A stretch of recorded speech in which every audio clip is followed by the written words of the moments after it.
ইসলামী আইনের বিরুদ্ধে অপপ্রচার করা হয়। এরা তো ক্ষমতায় গেলে সমস্ত মানুষকে পঙ্গু বানায় ফেলবে। কয় কিভাবে? বলে যে এই দেশের মানুষ, বেশিরভাগ মানুষ জনগণের সম্পদ চুরি করে, তো বেশিরভাগ মানুষের হাত কাটা যদি যায় তাইলে তো এই সমাজটা হাত কাটা বাহিনীর সমাজ হয়ে যাবে।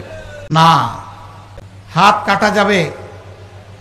এই আইন জারির পরে এই ধরনের অপরাধ যারা করবে তাদেরকে বলে দেওয়া হবে এখন থেকে এই অপরাধের সাথে যাদেরকে পাওয়া যাবে তাদের ক্ষমা নেই। যে লোকটি চুরি করেছে সে কি পেটের জ্বালায় যন্ত্রণায় আগুন নিবানোর জন্য চুরি করেছে? যদি এমন হয়, রাষ্ট্রের দায়িত্ব হবে আগে তার আগুন নেবানো, হাত কাটানো, আগে তার বৈধ আয় উপার্জনের ব্যবস্থা করে দেওয়া।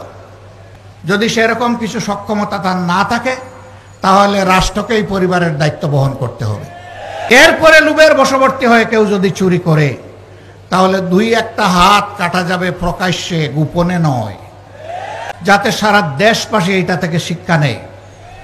এখন কে সমাজে এই হাত কাটা বাহিনীর সদস্য হতে চাইবে? তখন পরিবারের সদস্যদেরকে বলবে, চুরি করব তোমাদের জন্য, হাত কাটা যাবে আমার, আর এই হাত নিয়ে অপমানজনকভাবে আমি বেঁচে থাকবো।